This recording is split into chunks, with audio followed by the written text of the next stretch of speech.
नमस्कार दोस्तों, स्वागत है आप सभी साथियों का एक स्मार्ट स्टडी पर। साथियों, आज की इस क्लास में यूपी पुलिस कांस्टेबल 2024 के लिए टॉप 80 साइंस के क्वेश्चंस देखेंगे।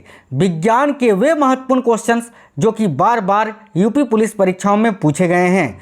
अभी यूपी पुलिस कांस्टेबल का पेपर अगर आपका 23, 24, 25 अगस्त या फिर 30 और 31 अगस्त के बीच में है, तो आज की ये क्लास आपको शुरू से अंत तक देख लेना है, क्योंकि इस क्लास से कई क्वेश्चंस आपको आपके पेपर में देखने को मिलेंगे। और साथियों, इस वीडियो के नीचे कमेंट बॉक्स में कमेंट करके ये जरूर बता दीजिए कि आपका पेपर यूपी पुलिस कांस्टेबल का कब है और किस शिफ्ट में है। तो चलिए फिर देखते हैं क्वेश्चंस। और पहला क्वेश्चन आपके स्क्रीन पर है कि रक्त बिंबाणु यानी कि ब्लड प्लेटलेट्स का जीवन काल निम्न में से कितने दिन का होता है। तो देखिए, रक्त बिंबाणु यानी कि ब्लड प्लेटलेट्स जो होता है उसका जीवन काल होता है 3 से 5 दिन का। ठीक है, 3 to 5 डेज, यानी करेक्ट आएगा ऑप्शन नंबर बी, 3 से 5 दिन का। अगला है पेप्सिन एक क्या है। तो देखिए, पेप्सिन की बात की जाए तो पेप्सिन एक प्रकार का एंजाइम होता है। राइट आएगा ऑप्शन नंबर ए, एंजाइम। अगला है कंप्यूटर में पासवर्ड जो हम डालते हैं वो क्या सुरक्षा करती है उससे। तो कंप्यूटर में जो पासवर्ड होती है वो सुरक्षा करती है तंत्र के अनधिकृत अभिगमन से। राइट आंसर है ऑप्शन नंबर सी, आपको याद रखना है। आगे देखिए, एंटीबायोटिक्स अधिकांशतः प्राप्त होते हैं किससे। तो देखिए, जो एंटीबायोटिक्स होते हैं प्रतिजैविक, ये अधिकांशतः किससे प्राप्त होते हैं। तो याद रखिएगा, जीवाणुओं से यानी बैक्टीरिया से। अगला क्वेश्चन है, किस रेडियो एक्टिव तत्व का नाम उसके खोजकर्ता के देश के नाम पर रखा गया है। तो राइट आंसर होगा पोलोनियम का, ऑप्शन नंबर सी, पोलोनियम। साथियों, अगला क्वेश्चन है कि मानसिक थकान का लक्षण क्या है। देखिए, जब किसी को मानसिक थकान होता है तो उसका ध्यान केंद्रित नहीं होता है। याद रखना, ध्यान का केंद्रित ना होना, ऑप्शन नंबर डी। आगे देखिए, अफ्लाटॉक्सिन क्या है। तो भाई, अफ्लाटॉक्सिन की बात की जाए तो ये क्या है। याद रखना, कवक के द्वारा उत्पन्न विष, ऑप्शन नंबर ए। अगला क्वेश्चन है, कटल फिश के नाम से जाना जाता है कौन। इनमें से कौन सा फिश है जिसको कटल फिश के नाम से जाना जाता है। तो याद रखना, सीपिया। सीपिया को कटल फिश के नाम से जाना जाता है। याद रखिएगा, एथिलीन की प्रतिक्रिया, ठीक है, एथिलीन की प्रतिक्रिया पोटेशियम परमैंगनेट के क्षारीय तथा ठंडे घोल से कराने पर क्या प्राप्त होता है। तो देखिए, एथिलीन की प्रतिक्रिया अगर पोटेशियम परमैंगनेट के क्षारीय तथा ठंडे घोल से करा दें तो क्या प्राप्त होता है। तो इथिलीन ग्लाइकोल प्राप्त होता है, ऑप्शन नंबर सी करेक्ट होगा। आगे देखिए, इलेक्ट्रॉन के तरंग प्रकृति की खोज सर्वप्रथम किसने की थी। तो भाई, इलेक्ट्रॉन के तरंग प्रकृति की खोज की थी डी ब्रोगली ने। ये क्वेश्चन बहुत ही इंपॉर्टेंट है, याद रखना, डी ब्रोगली जिन्होंने इलेक्ट्रॉन के तरंग प्रकृति की खोज की थी। अगला क्वेश्चन है, ह्यूमरस अस्थि कहाँ पाई जाती है। तो भाई, मानव शरीर में ह्यूमरस अस्थि जो है ये ऊपरी भुजा में पाई जाती है। याद रखना, ऊपरी भुजा में। चलिए नेक्स्ट क्वेश्चन है, उबलती हुई गंधक को ठंडे जल में डालने पर क्या प्राप्त होता है। तो देखिए, उबलती हुई गंधक को अगर ठंडे जल में डालें तो क्या प्राप्त होगा। तो भाई, प्लास्टिक गंधक, ऑप्शन नंबर डी। वह धातु जिसे किरोसिन में रखा जाता है, यानी इनमें से वो कौन सी धातु है जिसको किरोसिन में डुबो कर रखा जाता है। सिंपल क्वेश्चन है, आंसर होगा सोडियम धातु को। आगे देखिए, किसी भी ध्वनि की पिच यानी तारत्व उस ध्वनि तरंग की किस पर निर्भर करती है। तो भाई, किसी भी ध्वनि की पिच यानी तारत्व जो है उस ध्वनि तरंग की किस पर निर्भर करती है। तो याद रखिए, तरंग आवृत्ति पर। राइट है ऑप्शन नंबर ए। पेट की अम्लता दूर करने के काम कौन आता है। इनमें से कौन पेट की अम्लता को दूर करने के काम आता है। तो याद रखना, सोडियम बाइकार्बोनेट। सोडियम बाइकार्बोनेट का उपयोग करके पेट की अम्लता को दूर किया जा सकता है। अगला, विश्व का पहला कृत्रिम रबर कौन सा है। तो देखिए, विश्व का पहला कृत्रिम रबर है नियोप्रीन। याद रखिएगा, ऑप्शन नंबर ए करेक्ट होगा, नियोप्रीन, जो कि विश्व का पहला कृत्रिम रबर है। निम्न में से बैक्टीरिया से फैलने वाला रोग कौन सा है। तो देखिए, इनमें से कौन सा रोग है जो बैक्टीरिया से फैलता है। बहुत ही अच्छा क्वेश्चन है। तो भाई, बैक्टीरिया से फैलने वाला रोग इनमें से कौन सा है। तो देखिए, करेक्ट आएगा तपेदिक, option number B right answer हो जाएगा, तपेदिक। आगे देखिए, किसी पत्ती का मुख्य कार्य क्या होता है। तो भाई, किसी भी पत्ती का मुख्य कार्य होता है भोजन तैयार करना, ऑप्शन नंबर ए करेक्ट होगा। अमरबेल किसका एक उदाहरण है। अमरबेल यानी कसकुट्टा, ये किसका एक उदाहरण है। तो अमरबेल जो होता है ये परजीवी होता है, बिल्कुल परजीवी का उदाहरण है। अगला क्वेश्चन है, मानव में सांसवर्णक कौन सा है। तो देखिए, मानवों में सांसवर्णक के रूप में क्या होता है। याद रखिए, हीमोग्लोबिन, ऑप्शन नंबर डी। रुधिर में एक तरल माध्यम होता है जिसे क्या कहते हैं। रुधिर यानी रक्त, ठीक है, ब्लड। तो भाई, ब्लड जो है ना उसमें एक तरल तरल माध्यम होता है, लिक्विड जैसा होता है, जिसे क्या कहते हैं, याद रखिएगा प्लाज्मा कहते हैं। Option number C. आगे देखिए, कौन सी कोशिकाएं हैं जो पूरे शरीर में भ्रमण करती हैं और रक्त स्राव के स्थान पर रुधिर का थक्का यानी रक्त का थक्का बनाकर उसका मार्ग रोक देती है? तो देखिए करेक्ट आंसर हो जाएगा प्लेटलेट्स। ये प्लेटलेट्स का ही कार्य होता है। लसिका किसका वहन करती है? तो साथियों लसिका जो होती है ये फैट्स यानी वसा का वहन करती है, याद रखना। जिब्रेलिन क्या है? तो देखिए जिब्रेलिन की बात करें तो भाई एक हार्मोन है, करेक्ट है ऑप्शन नंबर सी पादप हार्मोन। आगे देखिए, पीयूष ग्रंथि से स्रावित होने वाले हार्मोन को क्या कहते हैं? तो भाई पीयूष ग्रंथि यानी पिट्यूटरी ग्लैंड, जो कि मानव शरीर की सबसे छोटी ग्रंथि होती है, इससे जो हार्मोन स्रावित होते हैं उनको क्या कहते हैं? तो ग्रोथ हार्मोन कहते हैं, वृद्धि हार्मोन कहते हैं। अगला क्वेश्चन है, स्फुरदीप्त अंग किन में पाए जाते हैं? देखिए स्फुरदीप्त अंग जो हैं वो किन प्रकार के जीवों में पाए जाते हैं? याद रखिए समुद्री जीवों में, ऑप्शन नंबर बी। निम्नलिखित में से किसका शुद्धिकरण ऊर्ध्वपातन विधि से किया जाता है? तो ऊर्ध्वपातन विधि से शुद्धिकरण इनमें से किसका होता है? तो नेप्थिलीन का होता है, कपूर का होता है, याद रखना। तो नेप्थिलीन करेक्ट होगा। वायरस से होने वाले सामान्य रोग कौन से हैं? तो उपरोक्त सभी इन्फ्लुएंजा, डेंगू बुखार तथा एड्स, खांसी जुकाम, ये सभी वायरस से होने वाले रोग हैं। अगला, मृत जीवों के चट्टानों में बदल जाने की प्रक्रिया क्या कहलाती है?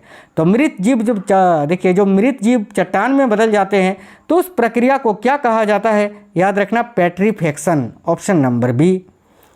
अस्थि, उपस्थि, टेंडन एवं रुधिर क्या है?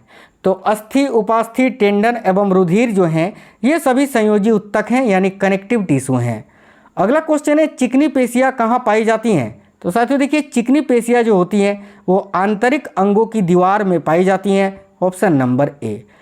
अग्रस्त कोशिका सिद्धांत किसने दिया था? बहुत ही अच्छा क्वेश्चन है, याद रखिए अग्रस्त कोशिका सिद्धांत हाफमिस्टर ने दिया था, ऑप्शन नंबर ए राइट आंसर है। शब्द जाइलम का गठन किसने किया? तो भैया जो शब्द है जाइलम, जिसके माध्यम से पौधों में जल का परिवहन होता है, इस शब्द का गठन किसने किया था? याद रखिए नजेली ने, ऑप्शन नंबर ए करेक्ट होगा। अगला है एस्टेरो, देखिए एस्टेरोस्क्लेरेडियम, माफ करना एस्टेरोस्क्लेरेडियस है ना, ये किस में पाई जाती है?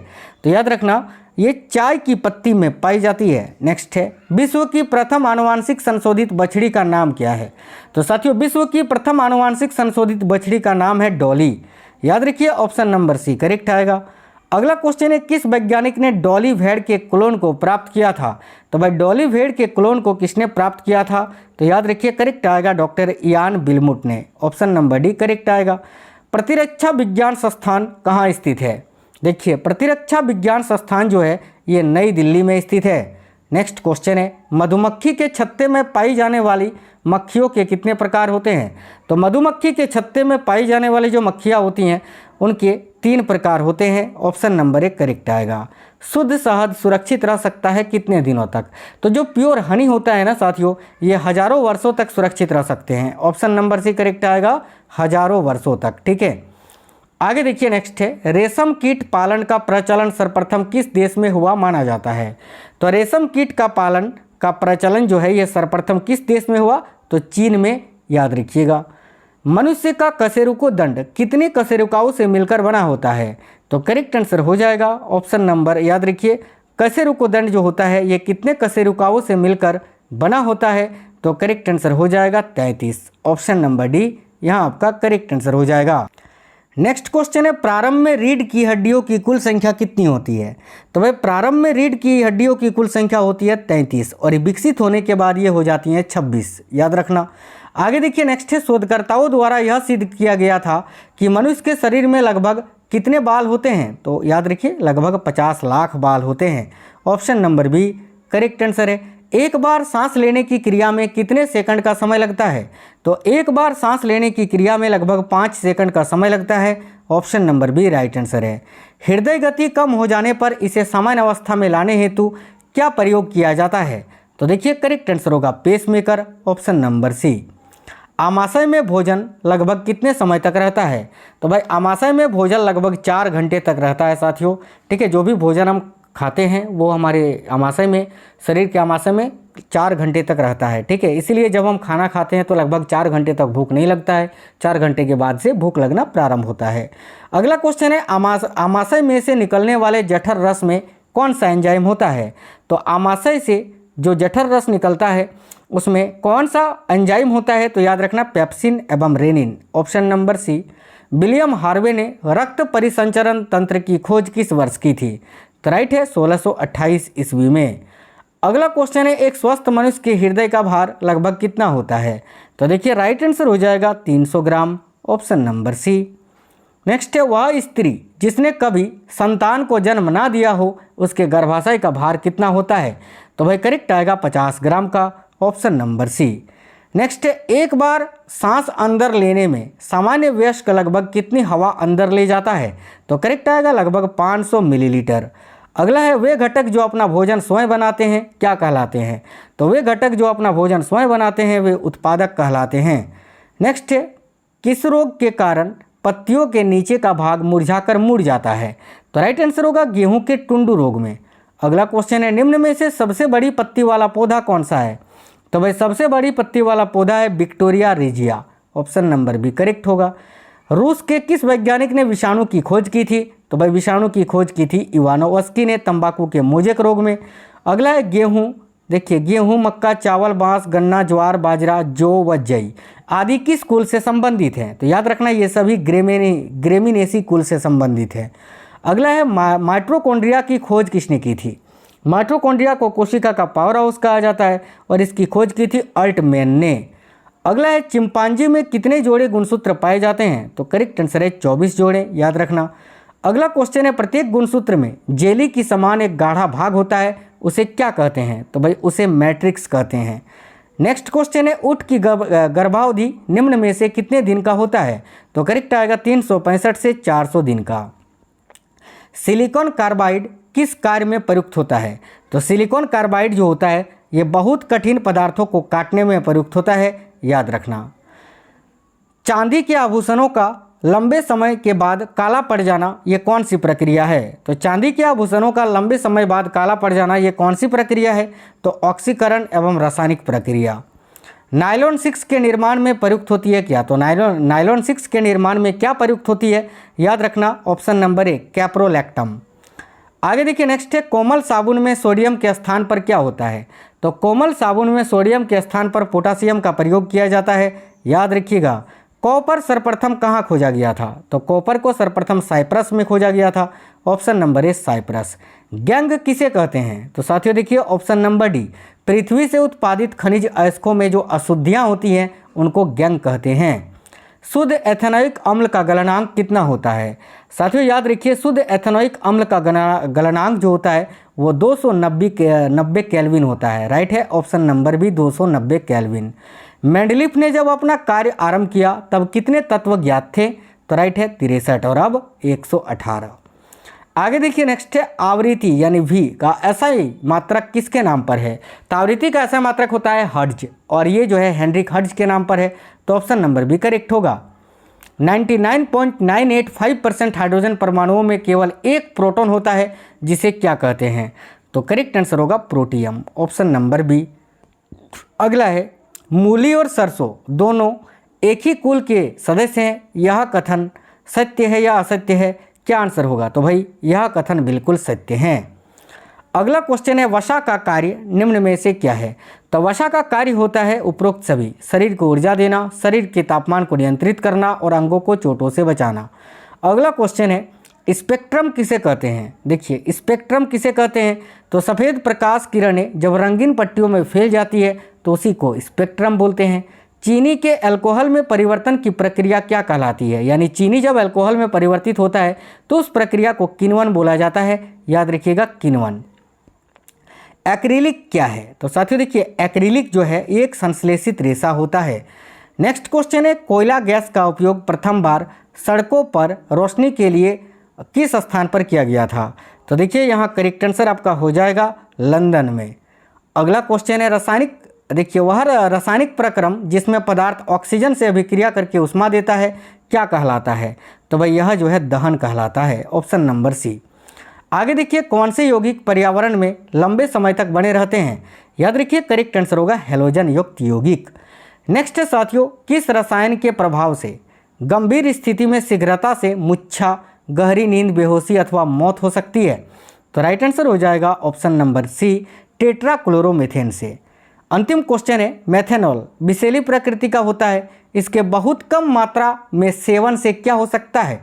तो अंधापन हो सकता है, ऑप्शन नंबर सी। साथियों, आप सभी को all the best. Bihar police में बिल्कुल अच्छा स्कोर करें और इस बार आपका सिलेक्शन हो जाए। साथियों, क्लास अगर पसंद आया है तो इस वीडियो को एक लाइक जरूर करिएगा और अपने सभी मित्रों तक जरूर से जरूर शेयर करना। आप में से कोई भी साथी नए हैं, चैनल को सब्सक्राइब कर लीजिएगा। चैनल के अंदर आपको बहुत सारे इंपॉर्टेंट क्लासेस मिल जाएंगे, वहाँ से जाकर आप सारी क्लासेस जरूर देख लेना। चलिए तो मिलते हैं नेक्स्ट वीडियो में, तब तक स्वस्थ रहें। जय हिंद, वंदे मातरम।